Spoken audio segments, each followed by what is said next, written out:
This podcast is brought to you by the School of Advanced Study, University of London. All of our podcasts are available from our website, www.sas.ac.uk.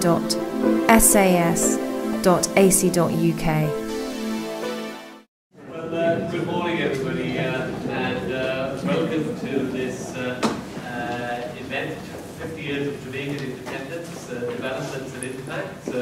Thank you for braving the elements. It's of course Jamaican weather, but I'm sure that the presentations you're going to hear over the course of the next few hours will more than make up for the cold. My name is Ewan Morgan. I'm a Professor of United States Studies and Deputy Director of the Institute for the Study of the Americas. It's my pleasure to welcome you here. We're delighted to be hosting this event, and we'd like to say thanks for the joint initiative for the studies of Latin America and the Caribbean and the University of West England and Bristol for their support of the venture as well. You have a very full day, so I will now pass on immediately to my colleague Quinn, who will introduce the microphone. I wish you a very enlightening day. Thank you very much. Thank you, Ewan, and good morning and welcome. It's a real pleasure to be able to introduce His Excellency, the High Commissioner of Jamaica to the UK, Anthony Johnson. Anthony Johnson is a Jamaican politician, diplomat, economist and university lecturer. He's a former Jamaica Labour Party Senator and former JLP Member of Parliament, former Ambassador to the United States and current High Commissioner to the United Kingdom. Anthony Johnson began his career in the public sector. He worked as an economist for the Ministry of Finance and as a planner for the Central Planning Unit of Jamaica. In 1980, Johnson joined the Jamaica Labour Party and was appointed to the Senate.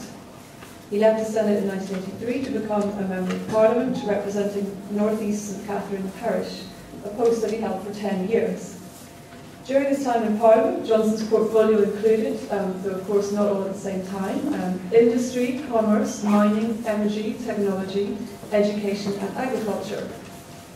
He joined the Senate once again in 1993, this time for a period of 14 years. From 1992 to 2008, throughout his time as Senator and MP, Johnson lectured at the University of the West Indies with the Department of Management Studies. Since leaving public office, Johnson has been working in the Jamaican Foreign Service. He arrived in Washington, D.C. in February 2008 to serve as Jamaican Ambassador to the United States and permanent representative to the Organization of American States. He held this post until May 2010 when he was sent to London to represent Jamaica's High Commissioner here. We're absolutely delighted to invite him to give the opening address for this conference reflecting on 50 years of Jamaican independence.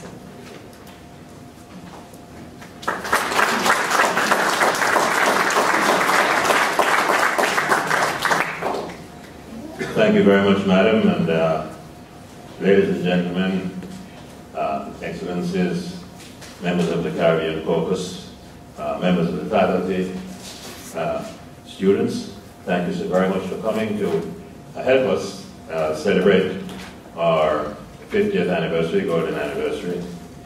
And I would like to associate my team with that. We have my deputy, Mrs. Edwards. Is she here? She left the High Commission before us. So she'll be here. But we also have Minister Councillor Mr. Lincoln Downer and Mr. John Clark. Would you please stand so they can see them? These are the people who run the place and they know more about it than I do. Thank you so much. Over the years since independence, Jamaica has earned a reputation as an active and principled player in the United Nations system. Here in London, Jamaica has a seat on the Council of the International Maritime Organization, a UN specialized agency, having been re-elected for a third term last November. We have made great strides in the development of our physical infrastructure, particularly seaports, airports, highways and telecommunications networks. The Port of Kingston is the fastest growing transshipment port in the Caribbean. The Falmouth Pier now receives the world's largest cruise ships and the port of Montego Bay has been significantly upgraded to facilitate both cruise and cargo shipping. Jamaica has state-of-the-art telecommunications infrastructure and an expanding business process of outsourcing BPO, in which several thousand people are employed in Montego Bay and Kingston. Jamaica is the leading tourist destination in the Caribbean, consistently winning international awards in industry. In February 1910, not 1910, in February 2010, at my time you were so accustomed to writing the 19, it's 2010, the government of Jamaica entered into a US $1.27 billion standby arrangement with the International Monetary Fund, IMF, to support necessary economic reforms against the background of the global economic downturn.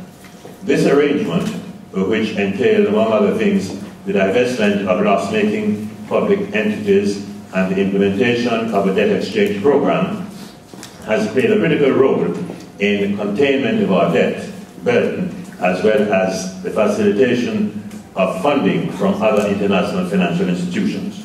Importantly, provision was made at the same time for increase in social spending in order to protect the most vulnerable in our society.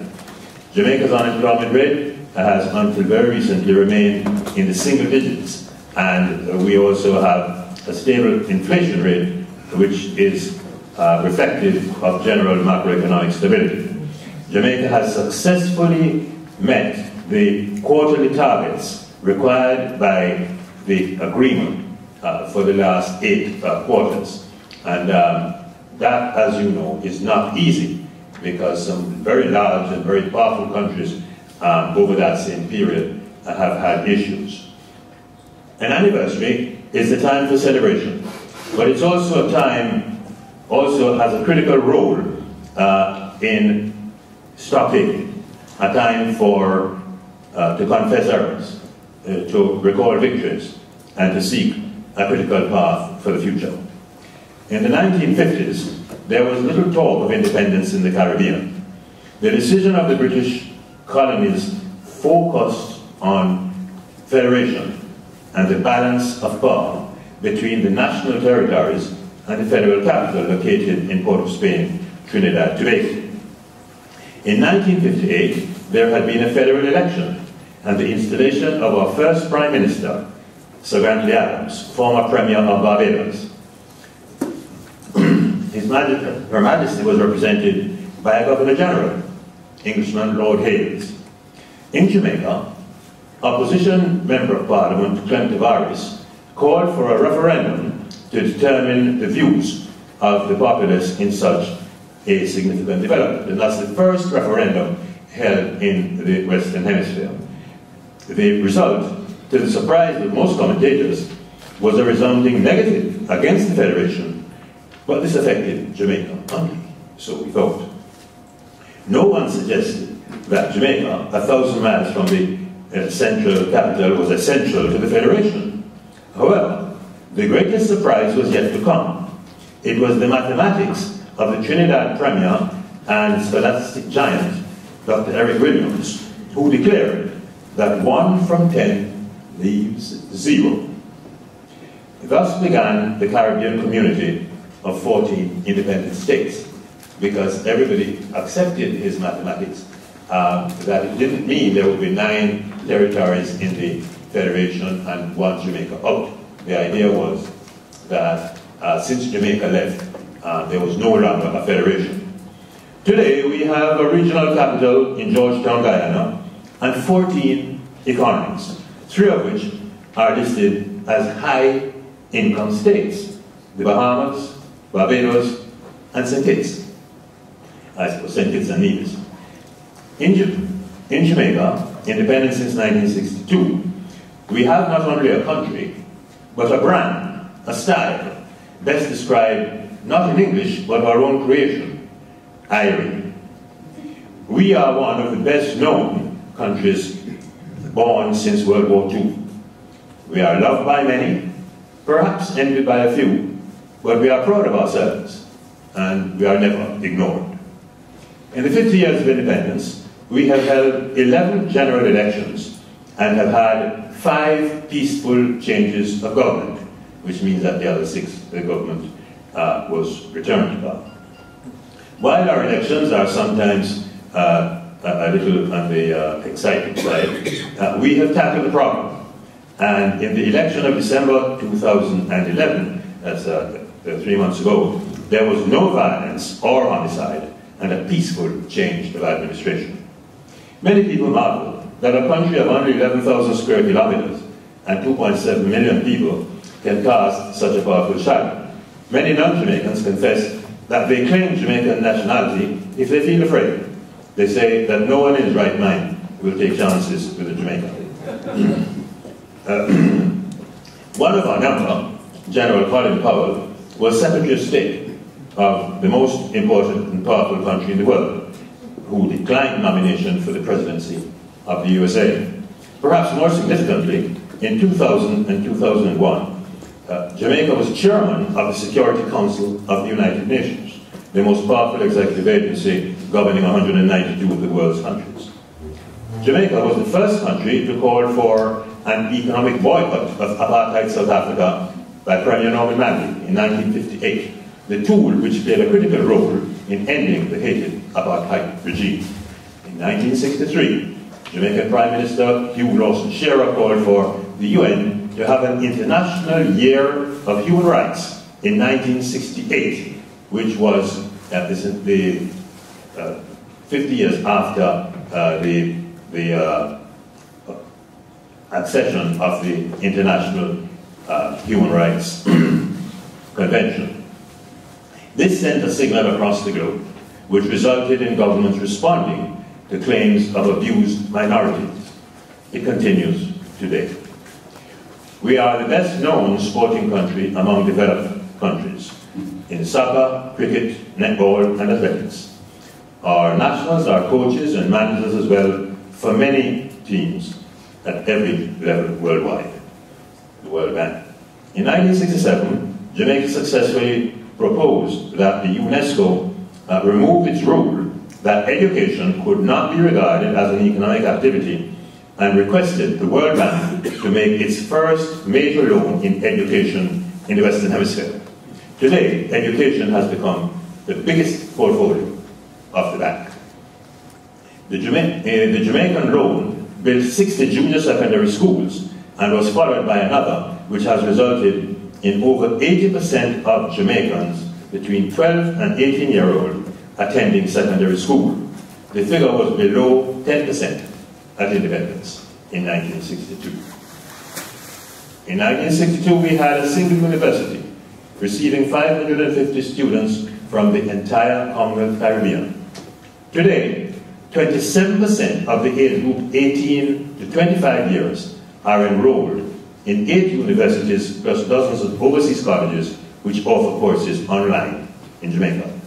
The sad tale is that 80% of the graduates of the University of the West Indies, which is still the largest university, migrate within 3 years of completion, so that our deficit of human capital remains properly unfilled, not properly filled, which we should, considering we're turning up, as I said, 28% of the 18 to 25-year-old cohort. The Jamaican flag was originally said to represent the theme, "Problems there are, but the land is green and the sun shining."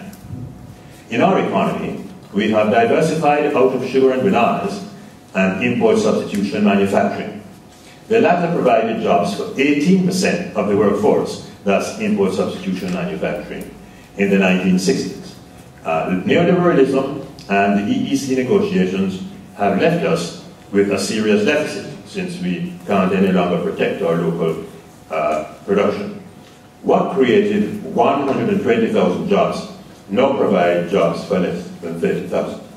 So a huge difficulty. One, our 2 greatest sources of foreign exchange are now tourism and remittances from our overseas diaspora. Like everyone else, we are planning for growth of the cyber-based industries. In the meantime, our athletes and entertainment managers travel the world, spreading the word about our island and its attractions. And I might say we are one of the few countries which has continued over the last 5 years to get an increase in visitors coming to our country despite the recession and the APD.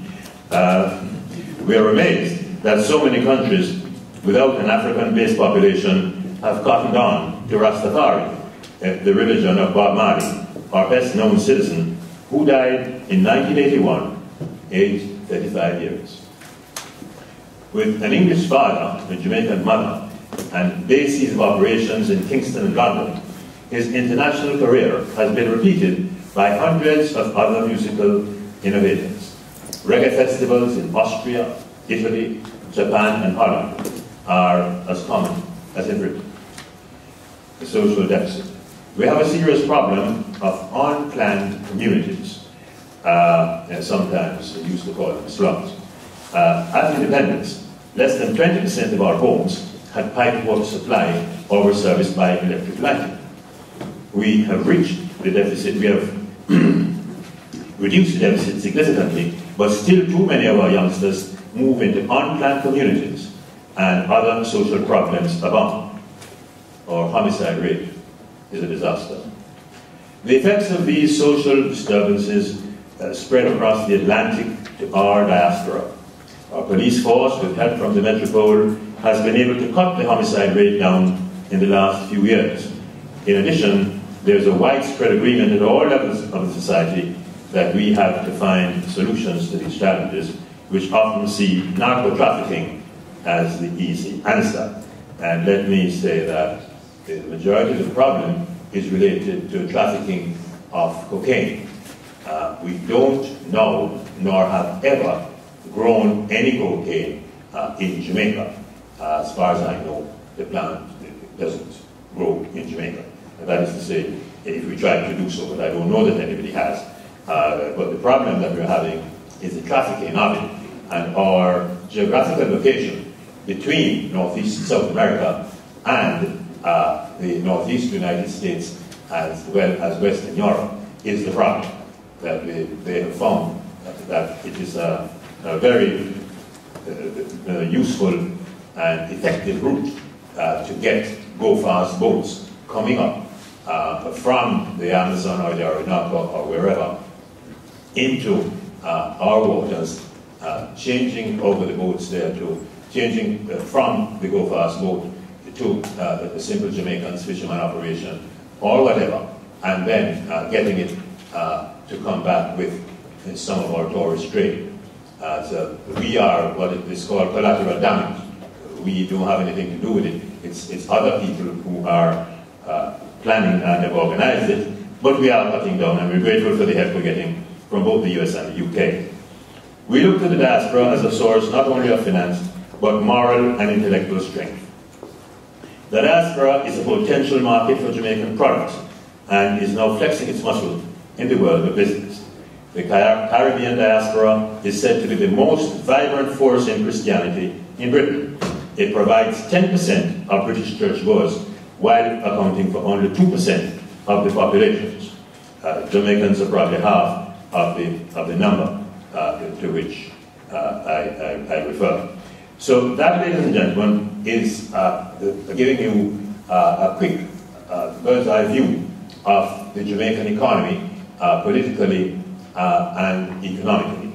And the reason, really, why we are spending a fair amount of effort to celebrate our 50 years is to show you that we think we have traveled a very interesting and useful road over the 50 years. As I said at the start, we are not only a country, but we are a brand.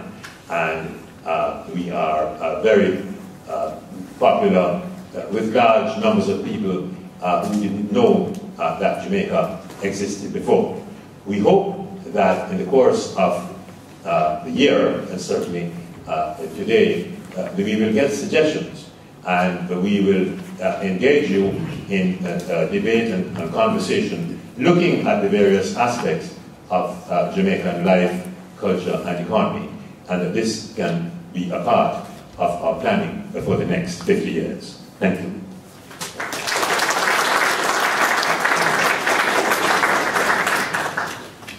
very much. We have plenty of time for questions for His Excellency the High Commissioner.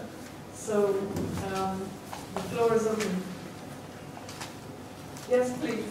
Good morning, Your Excellency. I wondered if you could expand on the anecdote that you made regarding Jamaica being more than a country as a brand. Can you expand on the fact that you said Jamaica is more than a country as a brand? Yeah, well,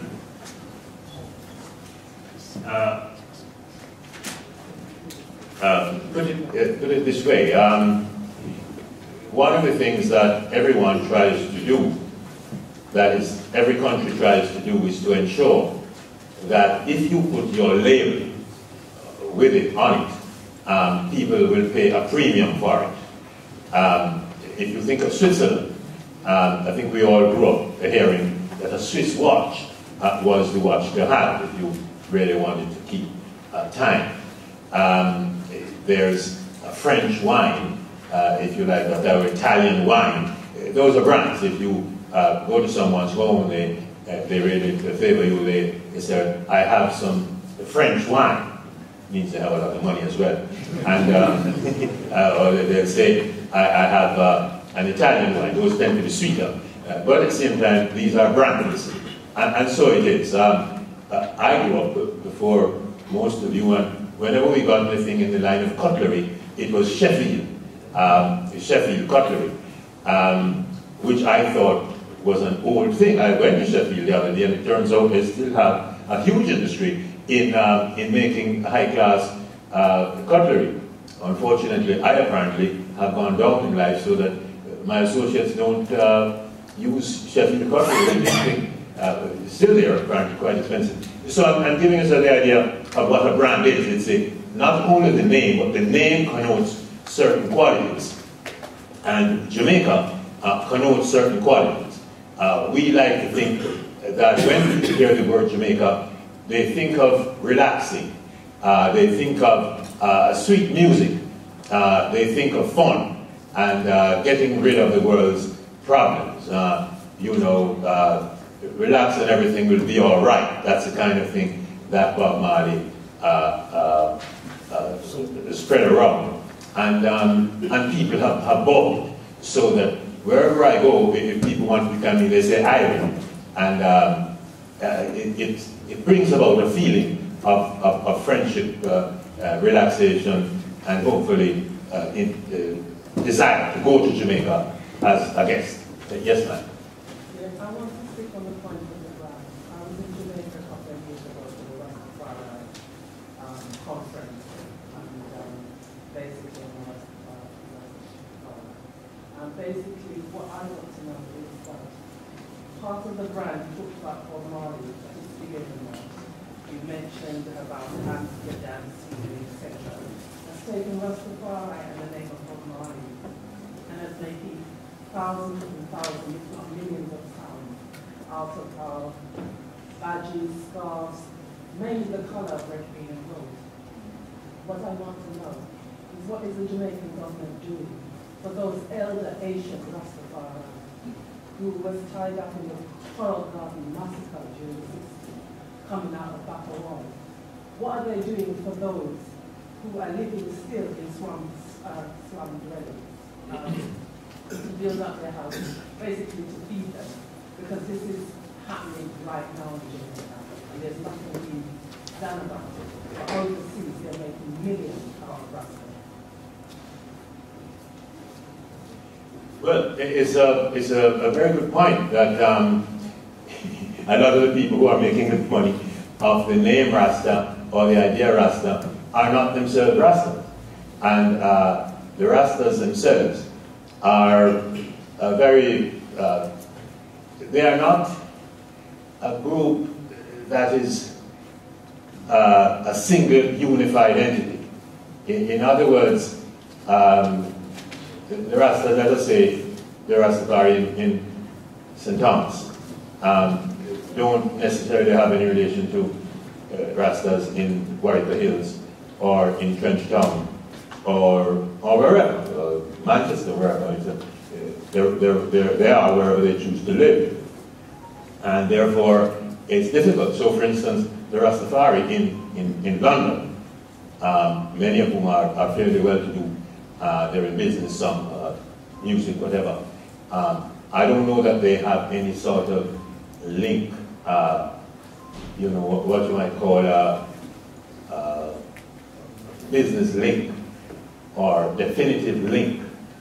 In other words, if you declare yourself Rastafari, you're producing Rastafari, there isn't any rule, law, or even habit that says you should give 5% or 10% to some central movement which would look after the people to whom you speak. Jamaicans are Jamaicans. All Jamaicans are entitled to the same rule of law, and whatever anybody gets is through a government, through laws passed in Parliament. Nothing special is done for anyone, whether Presbyterians, Anglicans, Roman Catholic, Rastafari, whatever. And so while I understand what you're saying, it's a matter of legal structures. There's no legal structure that would allow any one group to be different. There are, of course, as you know, Rastafari at Shashamani in Ethiopia, and they often write to us and ask for help and so on, and we can't deal with them any different than we deal with any other Jamaican who happens to be in Africa or in any part of the UK or wherever.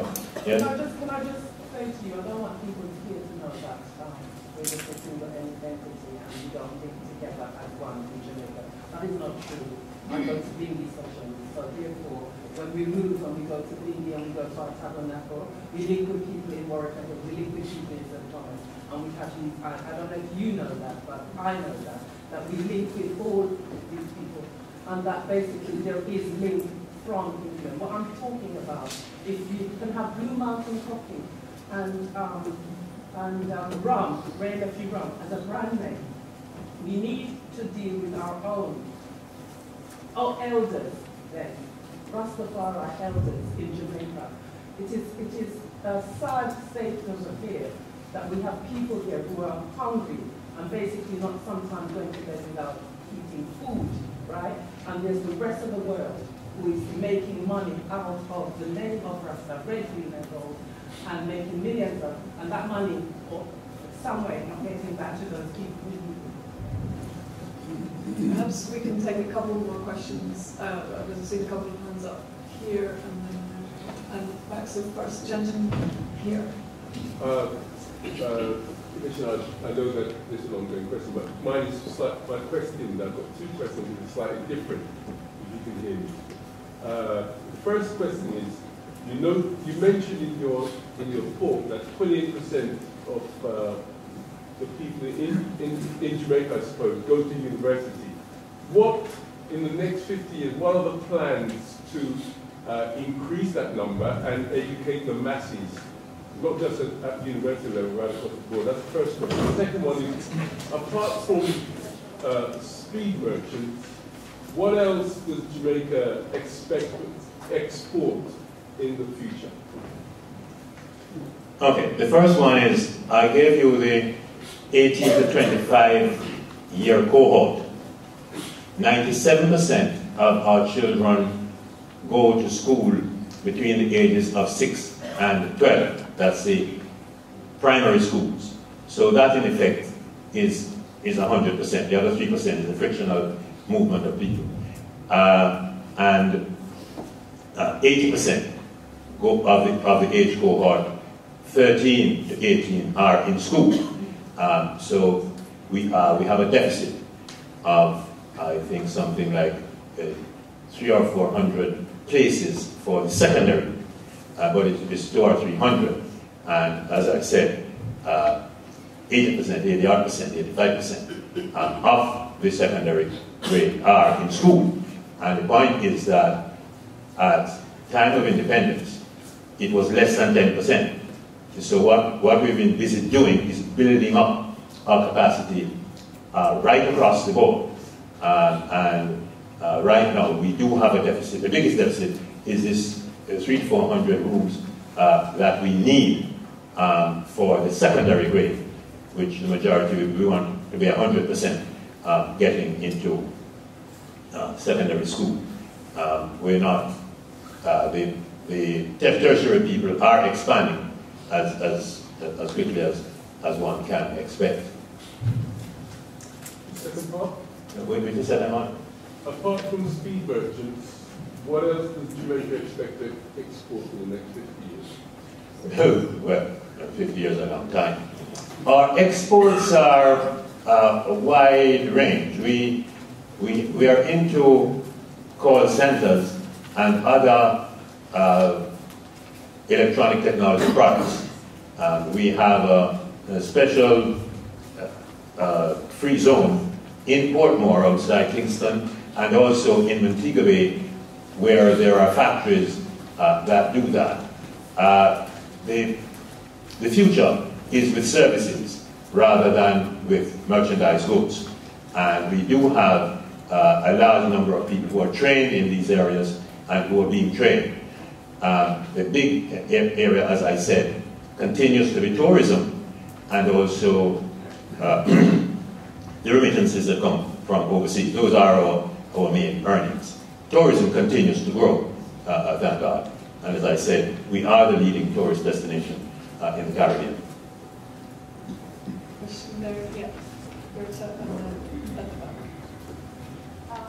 Yes, I was surprised to hear you saying there was not so much talk about independence. I just completed my dissertation on the Jamaica Progressive League, and of course, although there was no mass movement as such in Jamaica calling for independence, there has always been talk about independence, and it has played a big role in the founding of the PMP. Their constant propaganda and calls for independence in newspapers like the Public Opinion or the Gleaner, and of course also in the anti-federation campaign, which for the Jamaica Progressive League, W.A. Roberts and Domingo, for example, called against federation from 1953, pointing to the negative impact that might have on Jamaica, which might have been something having to do with the decision that the rest of the federation thought maybe without Jamaica there wasn't a way for them to continue along that line. I was surprised that you said there was not so much talk. Isn't this 50 years Jamaica independence the time to also look back at these the forgotten histories and forgotten personalities in Jamaican history? Thank you very much. Interesting that you should say that. Now, I said that it was not the main item, very good talk of it, and I stand by that. I have lived in Jamaica all this time, and I'm a student of these matters. I'm aware that in 1937-38, a gentleman called W.G. McFarlane moved for Jamaica to be independent at the meeting of the Jamaica Progressive League in New York. And as subsequent to that, a group of four men, W.A. Domingo, McFarlane, and two others whose names you probably know, and I came to Jamaica, and they were interned, and interned for about 4 or 5 years, after which they were sent back to the United States because they were citizens of the United States in a terrible condition. In the elections that have gone through, there has not been any great debate. There was no election in which there was a big debate about Jamaica being independent. And I stand by that. I've attended all these meetings in the late 50s, which was before that, and in the 60s, and it just was not the big issue, because Norman Manley, who was the premier and who was president of the PNP, opted to go for a federation, and the party went with him, and with his and with supporters, and all of them, Will's eyes up, see right, Glasgow, everyone was into federation. And as I said, it was a great surprise that the people voted against the federation. Now it might be that, just as I have said it wasn't significant, that we who are listening and looking at it didn't understand it, but at the grassroots there was a feeling of this need for freedom. And subsequently to 1962, after 1962, we experienced an outburst of creativity that we did not expect.